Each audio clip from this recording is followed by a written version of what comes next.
And in other wrestling news, be sure to subscribe to Rapping Wrestling. SmackDown is not hitting at all. And it's getting worse by the week. You know what's crazy, y'all, is I remember a time where SmackDown used to be the elite brand. Going back to the days of the SmackDown 6 involving Eddie Guerrero, Chris Benoit, Edge, Rey Mysterio, who else?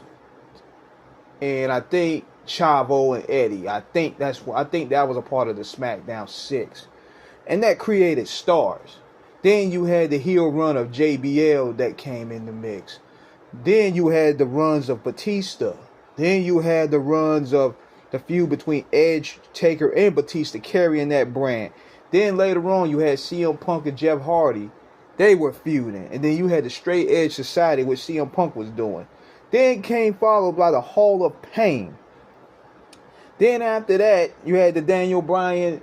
He was getting the buzz out there on SmackDown. AJ Styles, he ran SmackDown when they built the brand around him. It was him, it was Moxley and Cena. They was the cornerstone of that. They even had Dolph Ziggler and The Miz having a highlight feud. That was one of my favorite feuds of that year. And guess what? You know where the Bloodline story originated from? SmackDown. So SmackDown always were able to deliver where Raw always lacked. Better storytelling, fresh feuds. They created new characters to draw. Because when Vince McMahon ran Raw for years, he made it so unwatchable. And I don't think Vince had as much control on SmackDown as he did on Raw. So from him coming in there, tearing up scripts, rewriting them, it made the shows look like a disjointed mess. So SmackDown was able to carry that load for years. So now at this point today, it feels as though the WWE has abandoned SmackDown altogether. And I believe it started with the Netflix deal. Because the Netflix deal, they signed for over $1 billion. They're demanding that all the big draws be on Monday nights. Now, take it now. The talent is there. It's just the way the flow structure of the show and how bad it's been booked. It's just been disastrous, man.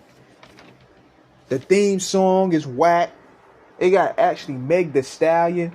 You need to have like a fight theme up there. It could be not even rap music. It could be rock. It could be rock music. Like, you need big fight energy for this type of programming.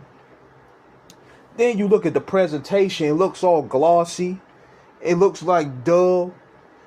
You have the same matchups. And another thing that I noticed too, and big shout out to Wrestling World Order for this one. It seems as though they have a tack of trying to hold back black talent over there.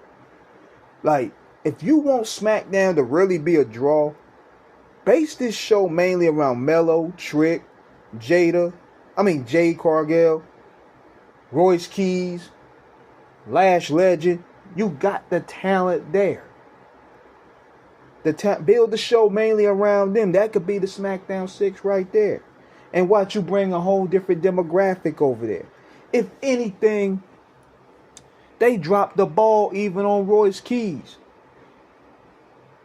Like, this is what gets me.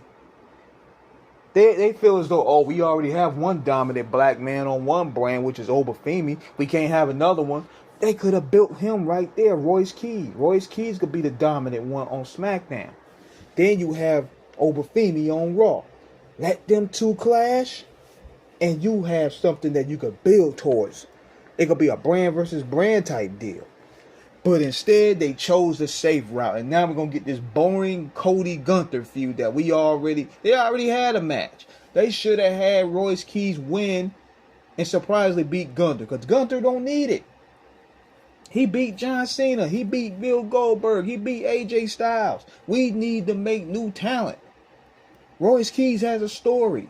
He came from AEW. And the reason why he's coming out to silence is because they're not giving nothing for him. So what they would have done, have Royce Keys would have won. Now you have a fresh face into the main event scene against Cody. And even if he doesn't win, now you have someone that could be in the upper card. But instead, they went the safe route. Here we are with Gunther and Cody again. We're going to get a real predictable matchup. Now, how much sense does this make? It takes one power bomb to beat Royce Key's big ass. But yet, Cody Rhodes will kick out of 5, which is what he's going to do in Clash of Italy. Make it make sense.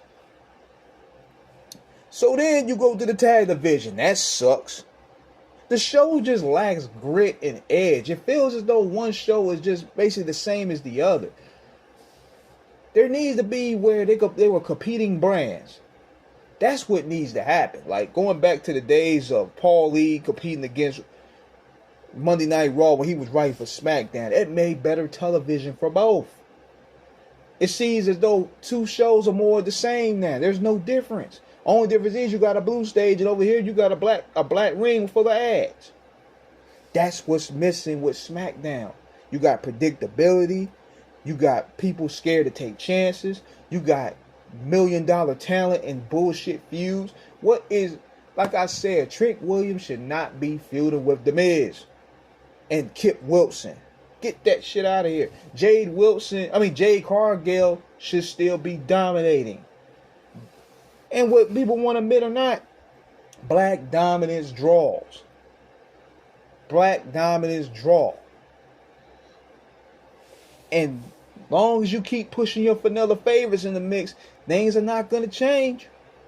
I'm telling you what we see. People want new faces. They want fresh feuds. They want kick-ass television. And these people that I mentioned can give it to you. But you're sticking to the old guard, the good old boy network. It ain't going to change. So that's my thoughts on that. Let me know what you guys think. This is Rapping Wrestling signing off. Holla at your boy.